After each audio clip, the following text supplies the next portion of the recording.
늘 인사하시겠습니다. 사랑합니다. 축복합니다. 네, 감사합니다. 오늘 또 2024년 1월 두 번째 주일입니다. 우리 또 2부 예배 참여하신 우리 성도님들 가운데 하나님이 주시는 은혜가 충만한 시간이 되시기를 간절히 축원합니다. 오늘은 저희가 시편 119편 9절에서 16절까지 말씀을 함께 봉독했습니다. 말씀의 제목은 주의 말씀만 지킬 따름이니이다 입니다. 우리 다 함께 제목을 따라 하시겠습니다. 주의 말씀만 지킬 따름이니이다. 아멘. 여러분, 우리가 삶을 살아가면서 우리 삶에 기준이 있다라는 건 굉장히 중요한 일입니다. 여러분, 어떤 자리에 있든지 또 어떤 삶을 살아가든지 삶에 분명한 기준이 없을 때 우리는 혼란하기 쉽고 방황하기 쉽습니다. 그래서 우리 삶에는 분명한 기준이 세워져 있어야 되고 기준에 따라서 살아가는 삶이 되어야 됩니다. 그래야 삶이 혼란하지 않아요. 그래서 여러분, 우리가 살아가는 세상은 항상 기준이 있어요. 우리 나라에도 법이 있습니다. 법이라는 게 기준이에요. 이 백성들이, 국민들이 따라서 살아야 될 기준이 됩니다. 그 법을 잘 지키며 살아갈 때 나라가 안정되고 백성들이 행복한 삶을 살 수 있습니다. 마찬가지로 하나님의 백성으로서도 하나님께서 우리에게 주신 기준이 있어요. 그게 무엇이죠? 하나님의 말씀입니다. 우리가 그 말씀을 기준으로 삼아 살아갈 때 여러분, 성도의 삶이, 그리스도인으로서 세상에서의 삶이 혼란하지 않을 수 있고 방황하지 않을 수 있습니다. 여러분, 내가 세상에 속한 자인지 하나님께 속한 자인지 여러분 헷갈리지 않는 삶을 살 수 있습니다. 여러분, 말씀이라는 기준을 갖고 살아가는 우리 성도님들이 되시기를 간절히 축원합니다. 여러분, 정해진 기준이 없다라는 건 혼란하다라는 거예요. 가끔 드라마 같은 데서 보면 누가 사장님이 직원들을 우르르 이끌고 좋은 식당에 들어가요. 중국집에 들어가서 오늘 내가 맛있는 거 살 테니까 마음껏 먹으라고 막 큰 소리를 칩니다. 그럼 그 직원들은 메뉴판을 보면서 고민을 해요. 사장님이 맛있는 거 사준다 그랬는데 요리를 먹어도 되나? 탕수육 시켜도 되나? 깐풍기 시켜도 되나? 그런 고민들을 합니다. 그때 사장님이 고민하는, 메뉴판을 보면서 고민하던 그 직원들에게 한마디로 딱 정리를 해요. 난 짜장면. 네. 그러면 어떻죠? 고민하던 모든 게, 메뉴판을 보면서 뭐 먹을까 고민하던 모든 고민이 다 사라져요. 줄줄이 사장님 이하 순서에 따라서 뭐라고 얘기하죠? 저도 짜장면, 나도 짜장면, 혹은 짬뽕이 나올 수도 있어요. 근데 거기까지는 허용이 되는 거죠. 근데 그게 넘어가면 기준을 벗어나는 것이 되어버리고 맙니다.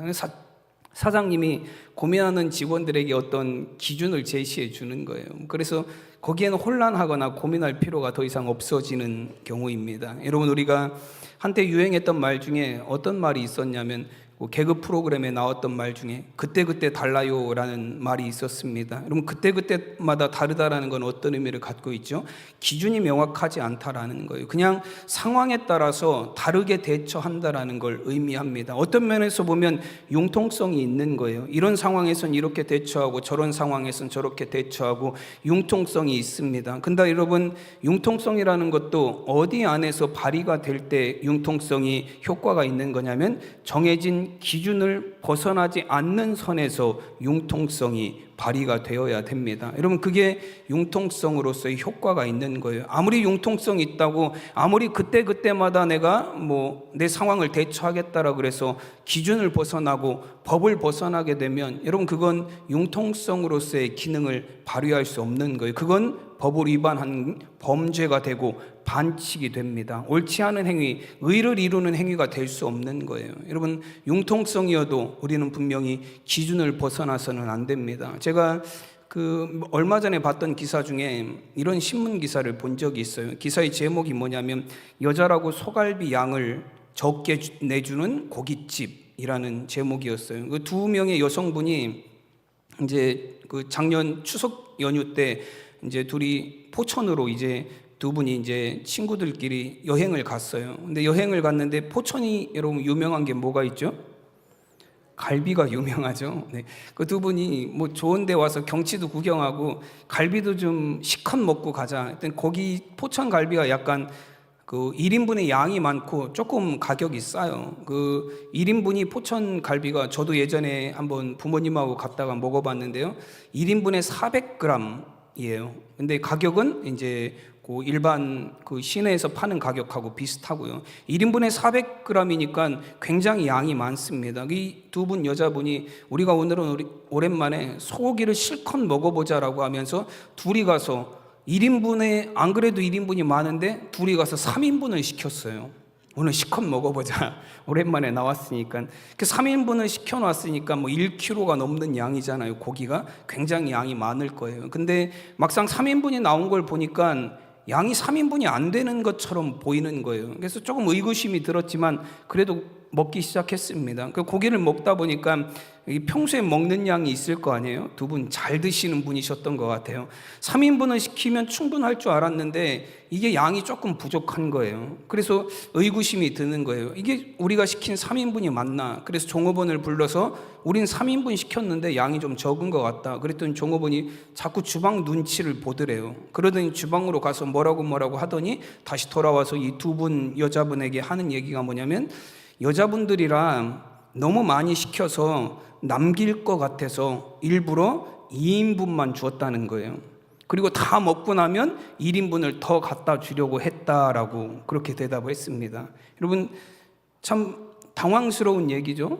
여자라서 조금 먹을 것 같아서 3인분을 시켰는데 2인분을 줬다라는 건 굉장히 당황스러운 일이에요. 여러분 주인은 고기를 주문한 사람이 많이 먹게 생겼는지 조금 먹게 생겼는지에 따라서 양을 그렇게 조절해서 주면 안 돼요. 그렇죠? 저는 많이 먹게 생겼나요? 조금 먹게 생겼나요? 네, 저는 많이 먹게 생기진 않았죠. 근데 저 같은 사람이 가서 식당에 가서 주문을 하면 저 사람은 적게 먹을 것 같으니까 양을 조금 주고 저 사람은 많이 먹을 것 같으니까 많이 주고 여러분 같은 가격을 내는데 기준이 좀 달라진다면 여러분 그 식당을 어떻게 신뢰하고 사람들이 갈 수 있겠습니까? 여러분 기준이라는 건 변함이 없어야 되는 거예요. 그리고 변함 없는 기준이 세워져 있을 때 우리가 혼란하지 않을 수 있습니다. 여러분 하나님의 창조의 질서에도 그런 기준이 분명하게 세워지는 것들이 나타납니다. 우리가 요즘에 성경 일독을 위해서 지난주부터 성경 읽기 시작했습니다. 창세기의 말씀을 지난주에 읽었어요. 여러분 창세기 1장에 보면 하나님의 창조에 관한 말씀이 기록이 되어 있습니다. 하나님이 창조를 시작하시고 처음에 세상은 어떻냐면 혼돈하고 흑암이 가득했다라고 말씀합니다. 창세기 1장 2절에 보면 땅이 혼돈하고 공허하며 흑암이 깊음 위에 있고 하나님의 영은 수면 위에 운행하시니라 말씀합니다. 하나님이 창조를 시작했을 때 처음에는 혼돈하고 어둠, 흑암이 가득했다라고 말씀합니다. 혼돈하고 어둠이 가득하다는 건 어떤 의미를 갖고 있죠? 질서가 없다라는 거예요. 모든 것들이 마구 뒤섞여져 있는 상태를 의미합니다. 어둠이 상징하는 건 보이지 않으니까 뒤죽박죽된 상태를 의미하는 거예요. 여러분 하나님이 창조하실 때 어떻게 창조하셨죠? 그 혼돈한 곳에 그 어둠으로 인해서 이것저것 막 뒤섞여져 있는 곳에 하나님이 질서를 세우셨어요. 그래서 하나님이 처음 창조하신 건 빛이에요. 빛이 있으라 하시니 빛이 생겼다라고 말씀합니다. 그리고 하나님께서 빛과 어둠을 나누셨고 빛을 낮이라 부르시고 여러분 어둠을 밤이라고 부르셨습니다. 하나님은 질서를 세우셔서 낮과 밤을 나누어 놓으셔서 낮과 밤이 질서 있게 교차되게 하셨습니다. 여러분 그것이 하나님의 창조예요. 그리고 하나님은 또 천하의 물을 한 곳으로 모으고 기준을 세워서 물이 모여 있는 곳을 바다라 부르시고 그리고 묻이 드러난 곳을 땅이라 부르셨습니다. 그래서 물이 땅을 침범하지 못하게 만드셨어요. 기준을 세우셔서 물의 영역과 땅의 영역을 하나님이 세우셨습니다. 그게 하나님의 창조이고 하나님이 질서를 통해서 기준을 통해서 이루신 하나님의 창조의 섭리입니다. 여러분 이런 기준들이 막 무시된다라고 생각해 보세요. 수시로 바닷물이 막 땅으로 넘어온다라고 생각해 보세요. 여러분 어떨 것 같으세요? 우리의 삶이? 수시로 밤낮이 바뀐다라고 생각을 해보세요. 기준이 없이 밤이 되었다 낮이 되었다. 여러분 그러면 정말로 세상은 살 수 없는 혼란한 곳이 되어버리고 말 거예요. 하나님이 세우신 창조의 질서에 의해서, 기준에 의해서 분명하게 세워지고 그 기준이, 질서가 지켜지기 때문에 우리가 하나님이 창조하신 세상에서 그 창조의 은혜를 누리며 살아갈 수 있는 것입니다. 여러분, 하나님은 세상을 창조하시고 질서를 세우셨고 기준을 세우셨습니다. 그리고 그 부르신 하나님의 백성들에게도 하나님은 기준이 되는 하나님의 말씀을 주셨습니다. 그래서 이 땅에 사는 그리스도인들이 하나님의 백성으로서 세상의 가치에 혼란스러워하지 않게 살아갈 수 있도록 말씀을 주셔서 하나님의 자녀로 온전한 삶을 살게 하시는 줄로 믿습니다. 여러분, 그래서 로마서 3장 1절 2절 말씀에 보면 사도 바울은 유대인의 나음이 무엇이냐,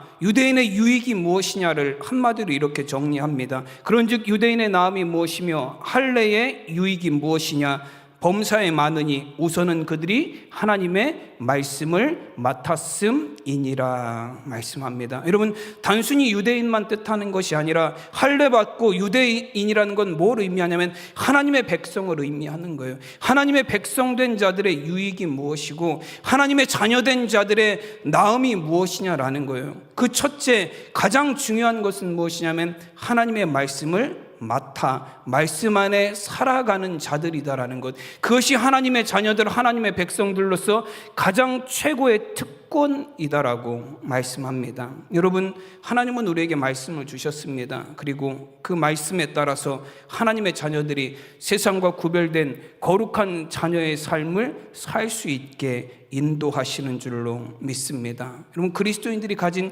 최고의 유익은 하나님의 말씀을 맡았다라는 거예요. 하나님의 말씀을 가졌다라는 것입니다. 말씀을 따라 살아가는 삶을 산다라는 것, 그것이 그리스도인이 가진 최고의 장점이고 유익인 줄로 믿습니다. 오늘 9절 말씀에서도 뭐라고 말씀하시냐면 청년이 무엇으로 그의 행실을 깨끗하게 하리이까 주의 말씀만 지킬 따름이니이다 말씀합니다. 여러분, 청년은 단순히 젊은 사람만 의미하는 건 아닙니다. 일부 예배 시간에도 청년이라 그랬더니 연세 드신 분들은 고개를 푹 수그리시더라고요. 나하고는 상관없는 말씀이야 생각하시는 것 같아요. 근데 청년이라는 게 단순히 몸의 젊음을 의미하는 것 아닙니다. 청년이 상징하는 건 뭐냐면 여러분, 우리의 육체의 욕심과 정욕에 휘둘리는 삶을 의미하는 거예요. 여러분, 청년의 때는 활력이 넘치는 시기입니다. 그래서 넘치는 활력과 그 정열 때문에 힘과 욕정을 주체하지 못해서 때로는 잘못된 길로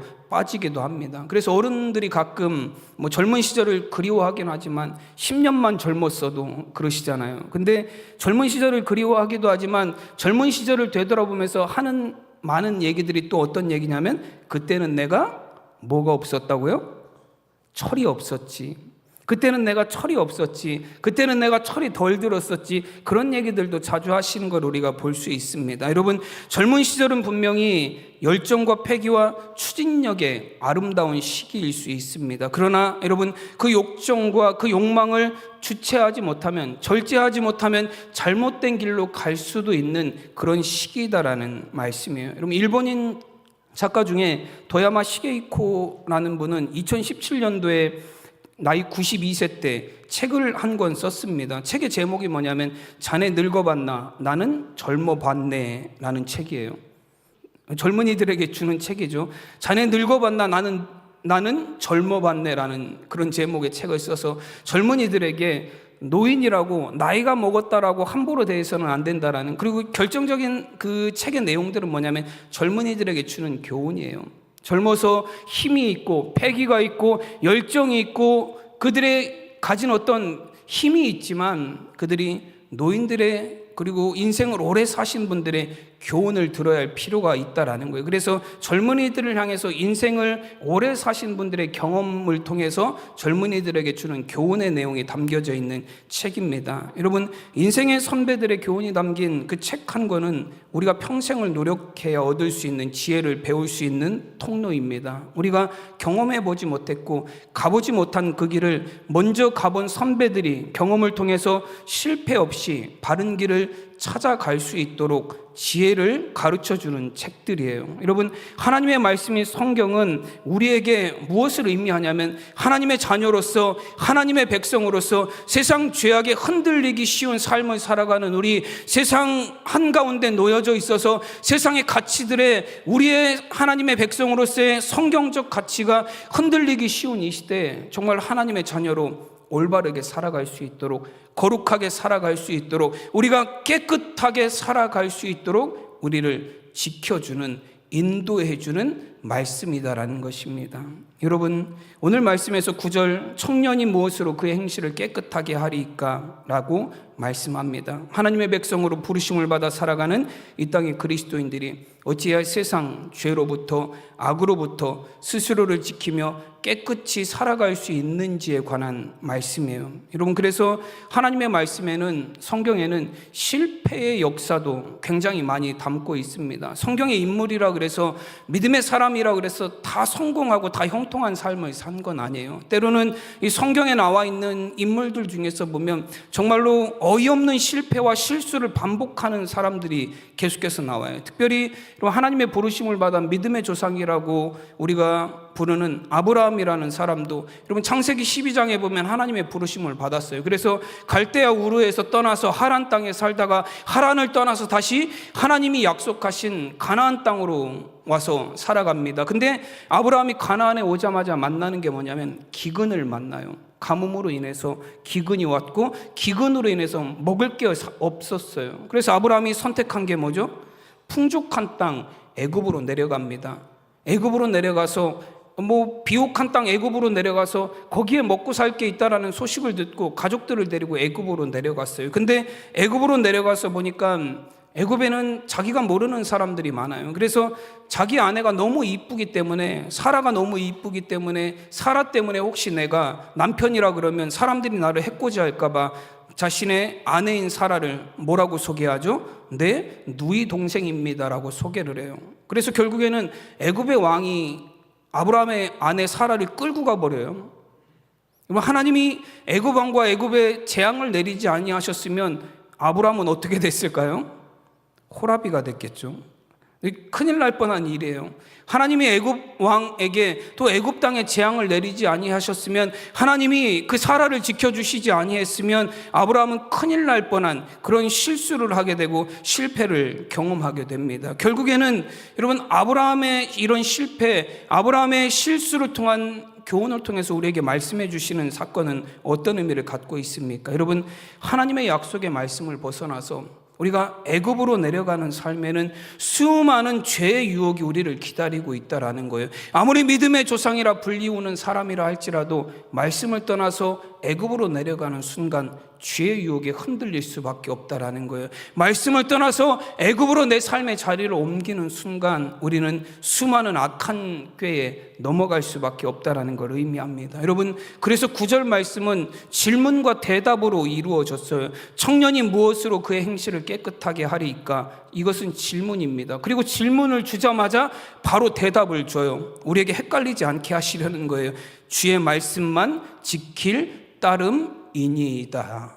아멘. 여러분, 그리스도인으로서 어떻게 우리가 하나님의 백성으로서 거룩함을 지키며 살아가고 세상 죄악에 물들지 않는, 세상 가치에 흔들리지 않는 깨끗한 삶을 살 수 있습니까?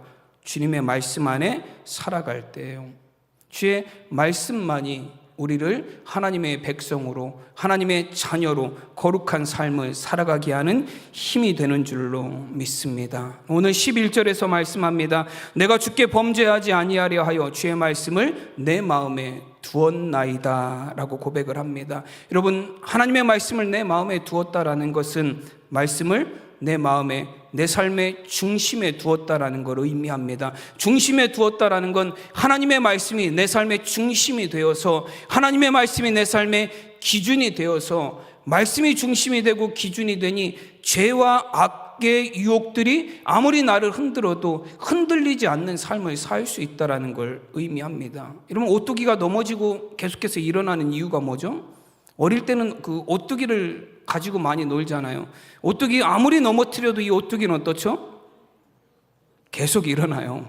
아무리 넘어뜨려도 눌러 계속 누르고 있지 않는 한은 손만 떼면 이 오뚜기는 어떻죠? 일어나요. 일어날 수 있는 힘이 어디에서 나오죠? 오뚜기에? 중심에서 나와요. 중심에 무거운 게 있기 때문에 아무리 넘어뜨려도 이 오뚜기는 다시 일어나는 거예요. 여러분, 우리 마음의 중심에 하나님의 말씀을 둔다라는 건 그런 의미를 갖고 있어요.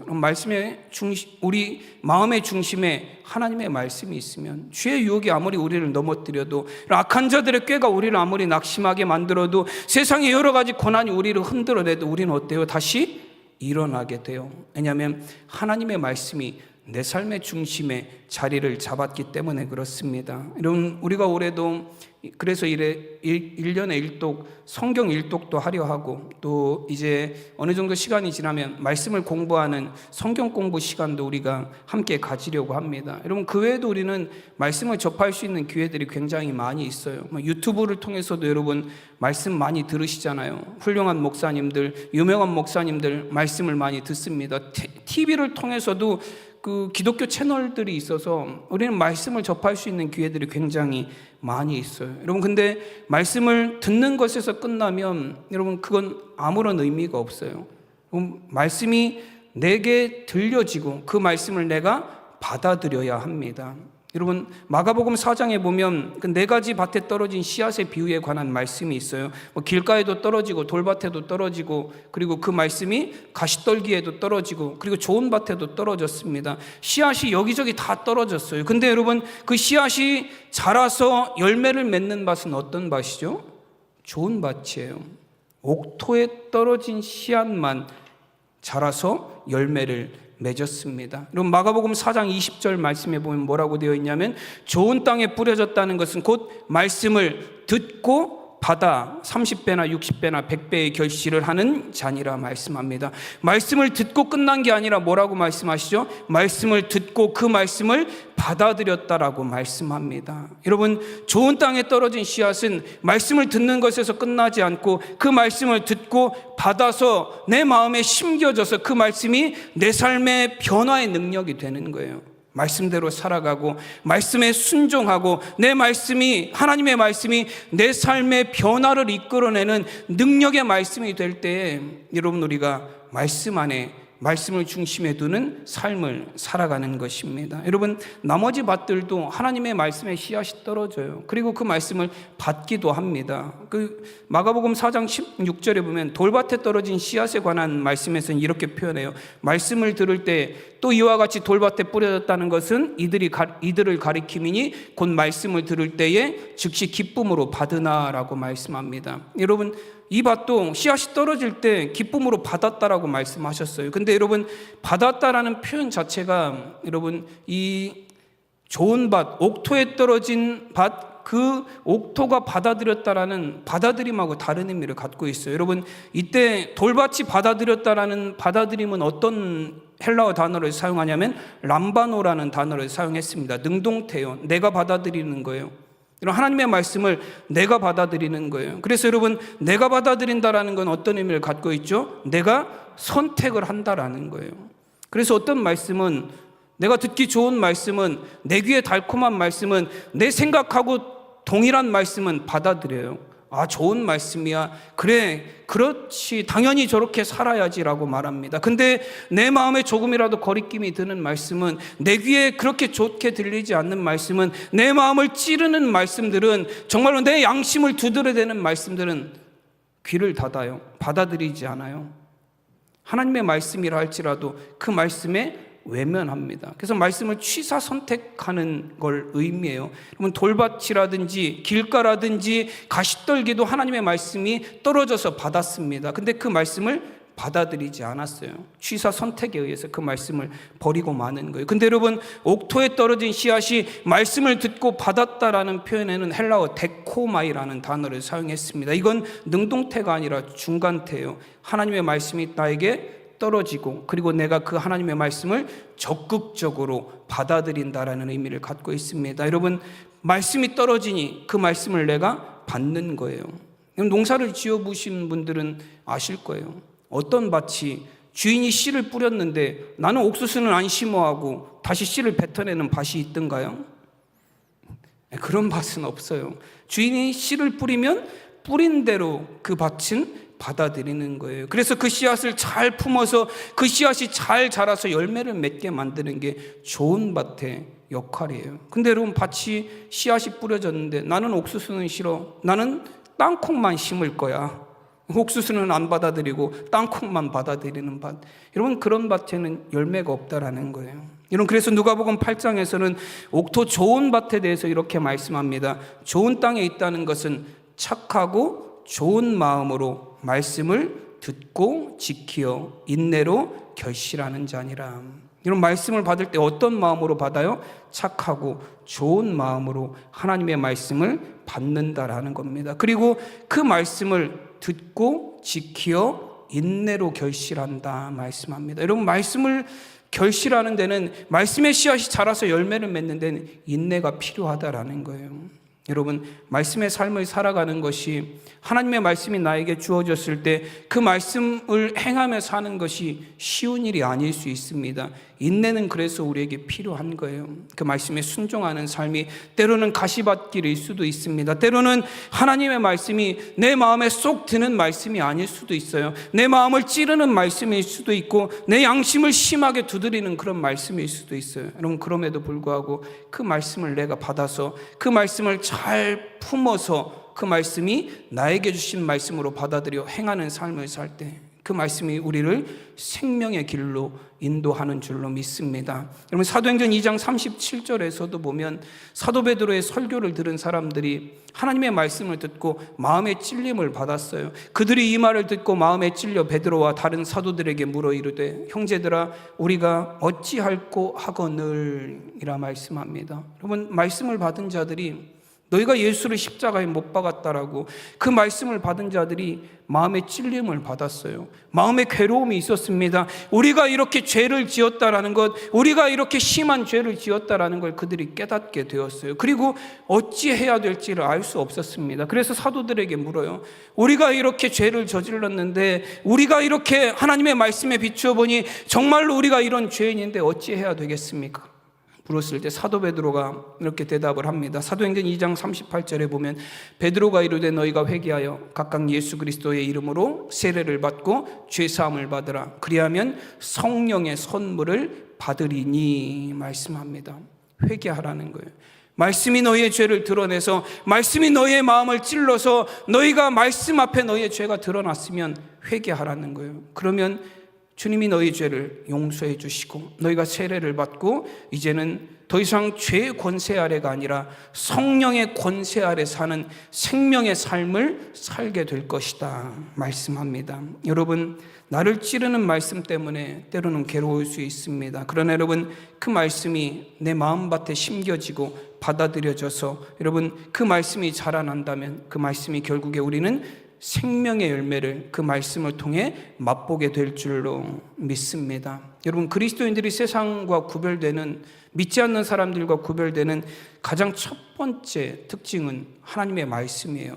우리는 말씀을 받아 살아갑니다. 여러분, 요즘에는 보면 그 각종 그 조사기관들에서 뭐 기독교와 기독교인들의 신뢰도, 호감도에 대한 조사를 계속해요. 뭐 매년 하더라고요. 그래서 제가 매년 나오는 결과들을 봅니다. 근데 우리 기독교나 기독교인들에 대한 신뢰도를 보면 기독교인들 스스로는 기독교인들을 신뢰한다는 비율이 높게 나와요. 근데 비기독교인들, 이제 교회를 다니지 않는 분들이 기독교인들이나 기독교를 신뢰하느냐라는 설문에 대해서는 굉장히 퍼센테이지가 낮아요. 10%에서 왔다 갔다 해요.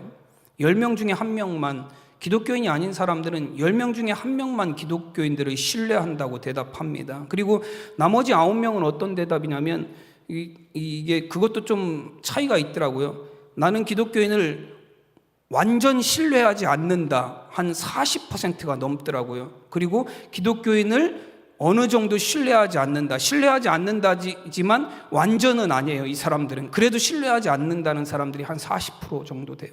그래서 80% 이상이 기독교인들을 신뢰하지 않는다라고 말합니다. 그럼 기독교인들이 뭘 그렇게 나쁜 짓을 많이 했길래 신뢰하지 않는다라고 말할까요?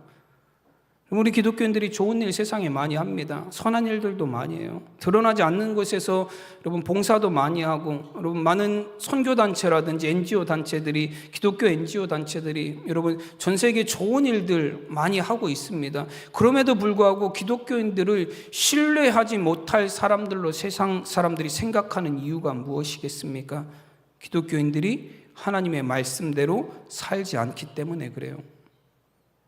가장 첫 번째 원인이 뭐냐면 기독교인들의 위선이에요.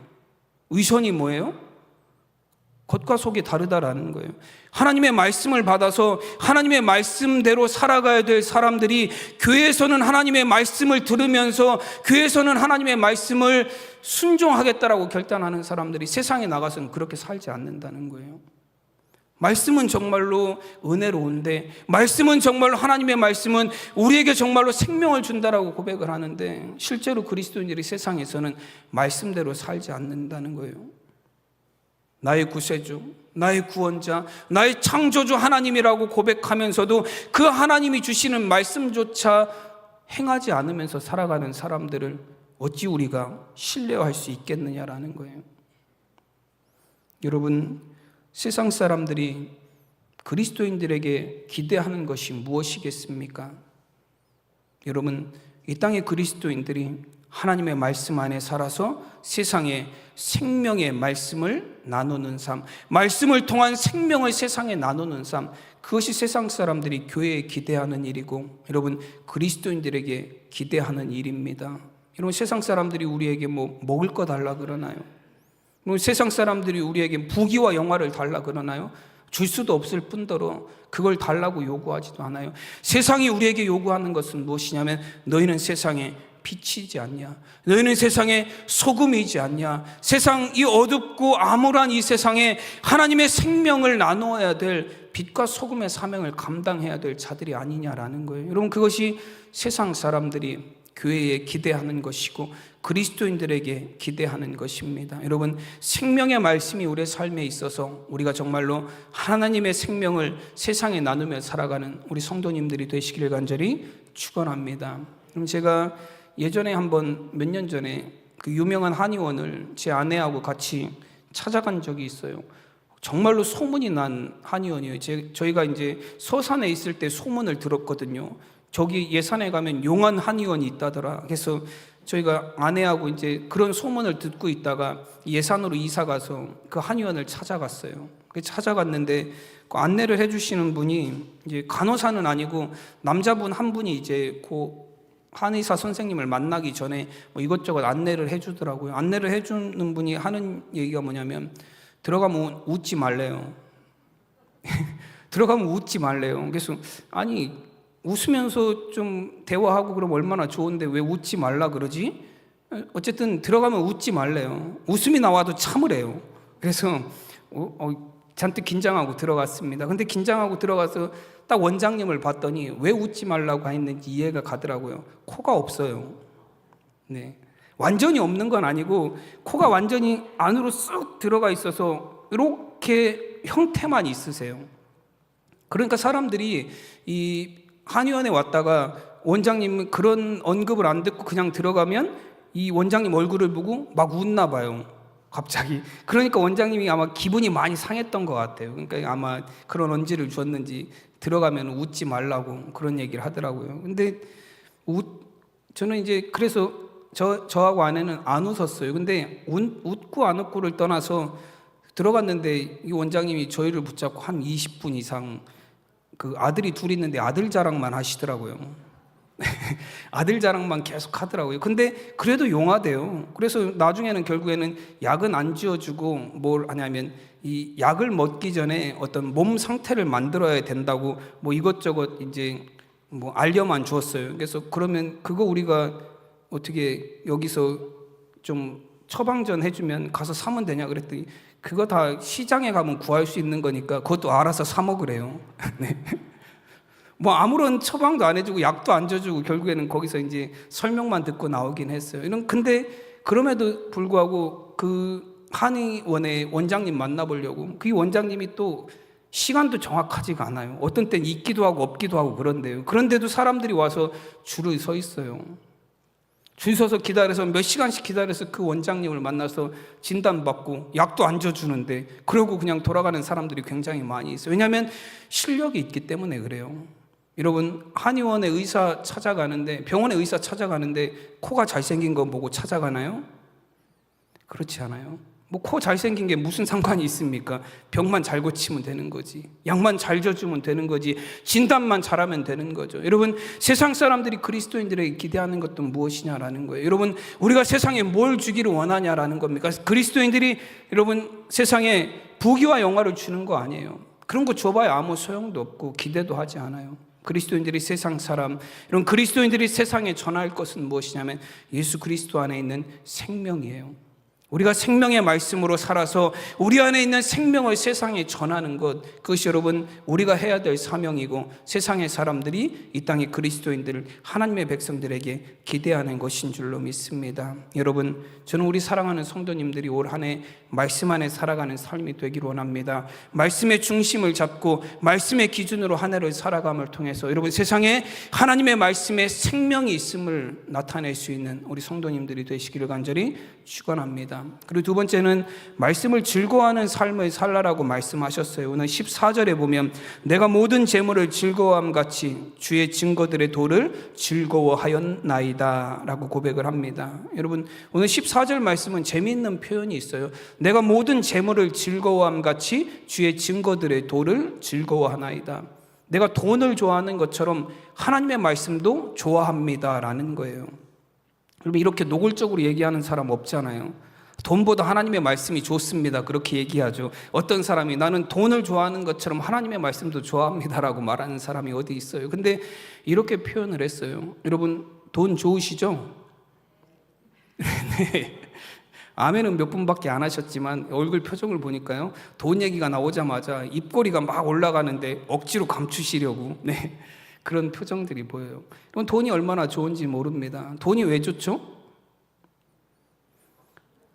근데 우리가 필요한 거, 우리가 원하는 거 할 수 있잖아요. 돈을 가지고 좋은 집 사고 좋은 차 사고 좋은 옷 입고 맛있는 음식 먹고 좋은 데 가고, 돈 있으면 할 수 있는 게 너무 많아요. 돈이 있으면 할 수 있는 게 너무 많기 때문에 우리는 그 돈을 좋아합니다. 여러분, 근데 이 재물을 좋아함 같이 즐거워함 같이 주의 증거들의 도를 즐거워하라는 이 표현이 원어 성경에 보면 이 뭐뭐와 같이라는 이 전치사가 어떤 전치사가 사용이 됐냐면 R이라는 전치사가 사용이 됐어요. 그 의미는 어떤 의미냐면 뜻풀이에 보면 영어로 above, upon, over 그렇게 되어 있습니다. 여러분, 어떤 의미예요? over라는 건 어떤 의미죠? 저거 오버됐어 하면 여러분 어떤 표현이죠? 넘쳤다라는 거예요. 저거 오버하네 하면 과하게 행동한다라는 그런 의미잖아요. 여러분, 이게 주의 말씀을 세상의 재물을 좋아함 가치가 아니라 원래는 어떻게 해석이 돼야 되는 거예요? 세상의 재물을 좋아함보다 더 하나님의 말씀을 즐거워해야 합니다라는 그런 의미를 갖고 있어요. 여러분, 우리가 세상의 재물은 얼마나 기쁨이 되고 좋은지 모릅니다. 여러분, 그러나 하나님의 말씀이, 여러분 생명의 말씀이 우리에게 더 큰 즐거움이 될 수 있기를 간절히 축원합니다. 여러분, 왜냐하면 하나님의 말씀은 돈으로 얻을 수 없는, 재물로 얻을 수 없는 것을 우리에게 주기 때문에 그래요. 베드로전서 1장 7절에서는 이렇게 말씀합니다. 너희 믿음의 확실함은 불로 연단하여도 없어질 금보다 더 귀하여 예수 그리스도께서 나타나실 때 칭찬과 영광과 존귀를 얻게 할 것이니라. 아멘. 여러분, 금보다 우리의 믿음이 더 귀하다라고 말씀합니다. 여러분, 금이라는 건 세상 재물, 돈을 상징하는 거예요. 근데 그 금보다 재물보다 우리의 믿음이 더 귀하다라고 말씀합니다. 여러분, 돈은 없지만 우리가 믿음이 없는 건 아니잖아요. 이게 남자들이 하는 얘기죠. 내가 돈이 없지 가오가 없냐, 그런 얘기들 하시잖아요. 마찬가지, 우리가 돈은 없을 수 있어요. 그렇지만 여러분, 우리는 무엇이 있어요?